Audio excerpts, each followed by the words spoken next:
Selanjutnya yaitu implementasi metode bisection. Nah, seperti pada tertera pada layar, itu adalah full code pada metode bisection. Nah, pertama itu ada fungsi utama bisection, yaitu deklarasi dan parameter. Ya, pada deklarasi dan parameter ini terdapat f, yang dimana f itu merupakan fungsi yang akan dicari akarnya. Kemudian a, b yaitu batas interval pencarian. Kemudian ada tol yaitu toleransi error, yaitu ketelitian yang diinginkan. Kemudian max iter yaitu maksimum iterasi yang diperbolehkan. Kemudian ada pemeriksaan syarat awal. Nah, tujuan untuk pemeriksaan syarat awal ini yaitu mengecek apakah FA dan FB itu berbeda tanda. Nah, kemudian jika tidak, metode bisection tidak dapat digunakan. Kemudian ada setup iterasi. Nah, pada setup iterasi ini inisialisasi penghitung iterasi dengan nilai awal 1 dan kemudian membuat header table untuk menampilkan proses. Kemudian ada proses iterasi. Nah, pada proses iterasi dimulai dengan loop while yang berjalan selama jumlah iterasi belum melebihi max iter. Nah, di setiap iterasi dilakukan langkah-langkah berikut. Yang pertama, menghitung titik tengah interval C dengan rumus A tambah B per 2. Kemudian menghitung nilai fungsi di titik tengah FC dengan memanggil FC. Kemudian menghitung error sebagai nilai absolut dari FC yang mewakili jarak antara nilai fungsi di tengah dengan 0. Nah, kemudian ada tahap pengecekan konfigurasi. Nah, pada tahap ini jika error lebih kecil dari toleransi akar ditemukan, kemudian itu dapat mengembalikan nilai akar dan jumlah iterasi. Kemudian ada update interval. Nah, jika akar belum ditemukan, interval pencarian perlu diperbarui. Pembaruan interval dilakukan berdasarkan tanda hasil perkalian FA dikali FC. Nah, itu untuk memilih interval baru berdasarkan tanda FC. Kemudian jika FC dikali FA itu lebih kecil dari 0, akar di interval AC. Jika tidak, akar di interval C dan koma B. Kemudian ada fungsi contoh. Nah, pada tahap ini definisi contoh fungsi sederhana fx. Kemudian pada fungsi itu memiliki akar di x sama dengan 2. Kemudian yang ketiga itu fungsi demo. Nah, pada hal ini mendemonstrasikan penggunaan metode bisection dengan menggunakan interval yang mengandung akar x. Kemudian adapun tips penggunaan, yang pertama pemilihan interval, yaitu yang pertama itu pastikan FA dan FB berbeda tanda, kemudian usahakan interval sekecil mungkin. Kemudian pada toleransi, sesuaikan dengan kebutuhan akurasi dan semakin kecil toleransi maka iterasi semakin banyak. Kemudian ada penanganan error. Nah, pada penanganan error ini yang pertama cek validitas input, yang kemudian ini dapat ditangani pada kasus khusus. Nah, kemudian ada monitoring proses. Nah, pada monitoring proses ini tampilkan detail setiap iterasi, kemudian dapat melacak konvergensi. Nah, dari full code metode bisection ini dapat dilihat bahwa fungsi bisection adalah implementasi metode bisection untuk mencari akar dari suatu fungsi f pada interval a, b dengan toleransi tol dan maksimum iterasi max iter. Pertama, dilakukan pengecekan syarat awal. Jika fa dikali fb lebih besar sama dengan 0, maka fungsi akan menampilkan pesan error dan mengembalikan non dan 0 sesuai dengan state error pada flowchart. Kemudian jika syarat awal terpenuhi, maka dilakukan iterasi untuk mencari akar. Sekian dari saya, mungkin dilanjutkan oleh teman saya. Baik, untuk selanjutnya yaitu studi kasus, yang dimana studi kasusnya itu mengenai keuangan dalam menentukan suku bunga, yang dimana deskripsi masalahnya seseorang ingin investasi sebesar 10 juta rupiah dan berharap menjadi 15 juta rupiah dalam kurun waktu 3 tahun. Berapa suku bunga majemuk yang diperlukan? Maka untuk mencarinya dalam metode Newton-Raphson, yaitu yang pertama kita perlu mengimport library, yang kedua mengimport definisi fungsi yang dipakai, itu bisa memakai definisi bunga majemuk, definisi turunan bunga majemuk, terus definisi Newton-Raphson dan definisi visual Newton-Raphson. Ini untuk memvisualisasi hasilnya nanti. Yang ketiga ada inisiasi dan eksekusi metode Newton-Raphson. Yang keempat ada visualisasi.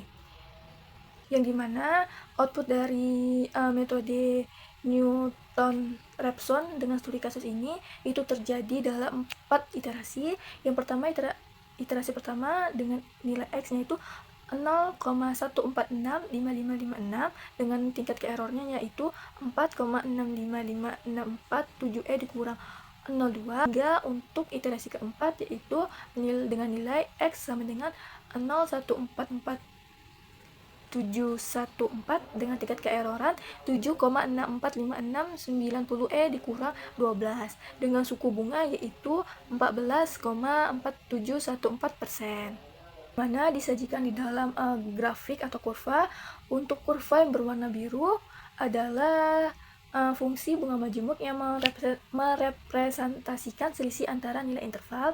Lalu ada sumbu Y, itu menunjukkan selisih dalam rupiah. Sumbu X menunjukkan nilai suku bunga. Dan titik-titik merah dan orange adalah iterasi Newton-Raphson yang ditemukan oleh metode yang digunakan untuk memperbaiki estimasi akar nilai R. Dan untuk titik berwarna hijau adalah akar atau solusi akhir yang ditemukan oleh metode Newton-Raphson, yaitu nilai R yang membuat fungsi mendekati 0. Lalu ada garis hitam putus-putus, itu menunjukkan sumbu Y sama dengan 0, yaitu titik di mana selisih antara nilai yang diinginkan dan nilai aktual menjadi 0, yang berarti akar persamaan telah ditemukan. Lalu untuk studi kasus diterapkan ke dalam metode B-Jackson, langkah-langkahnya yang perlu dilakukan yaitu pertama import library, yang kedua yaitu menginput definisi fungsi-fungsi, itu ada fungsi bunga majemuk, fungsi B-Jackson, fungsi visual B-Jackson, cari bunga. Lalu yang ketiga ada eksekusi program, yang keempat ada proses pencarian akar dengan metode B-Jackson. Lalu yang terakhir yaitu visualisasi. Untuk hasil atau outputnya sendiri dengan menggunakan metode B-Jackson, yaitu terdapat sebanyak iterasi yang dilakukan yaitu 37, yang dimana nilai akhir dari iterasi yang terakhir yaitu untuk nilai akhirnya ada 0,1447 dengan tingkat keeroran yaitu 0, sehingga suku bunga yang didapatkan yaitu 14,47% dengan jumlah akhir 15 juta rupiah.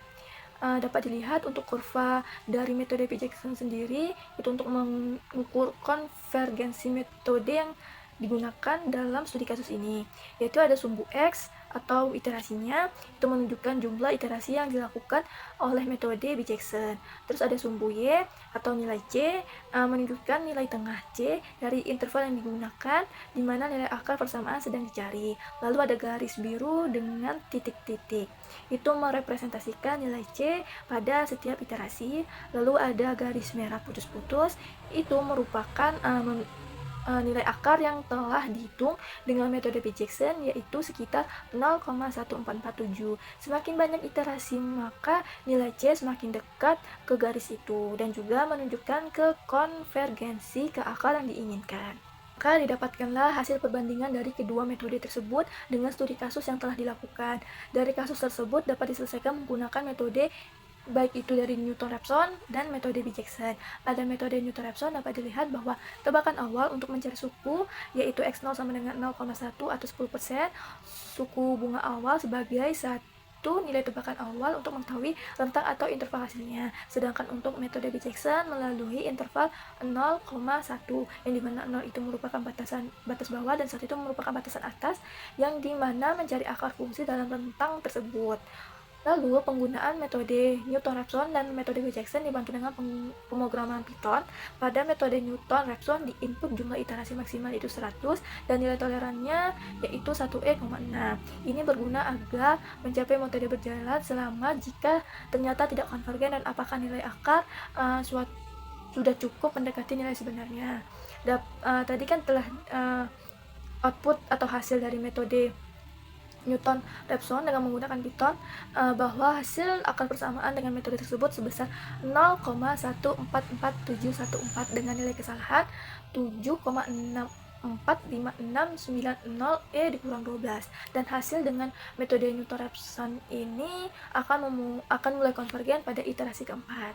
Sedangkan dengan menggunakan metode B-Jackson akan mencari akar persamaannya. Dalam metode ini diinput jumlah iterasi maksimalnya 100 juga dan nilai tolerannya sama yaitu 1E kurang 6. Dapat dilihat tadi dan output yang dihasilkan dengan metode B-Jackson menggunakan Python bahwa hasil akar persamaan sebesar yaitu 0,1447 dengan nilai kesalahan 0, dan hasil dengan metode B-Jackson akan mulai konvergen pada iterasi ke-37. Berdasarkan pencarian akar persamaan dengan menggunakan kedua metode baik dari Newton-Raphson lebih cepat konvergen daripada metode B-Jackson yang lama karena hanya mengurangi error secara eksponensial dengan faktor 1/2 setiap iterasi. Tetapi Newton-Raphson bisa gagal jika turunan mendekati 0 atau tebakan awal jauh dari akar. Akan tetapi, metode Bijeksel tidak bergantung pada turunan sehingga cocok untuk fungsi yang tidak memiliki turunan yang jelas atau kontinu.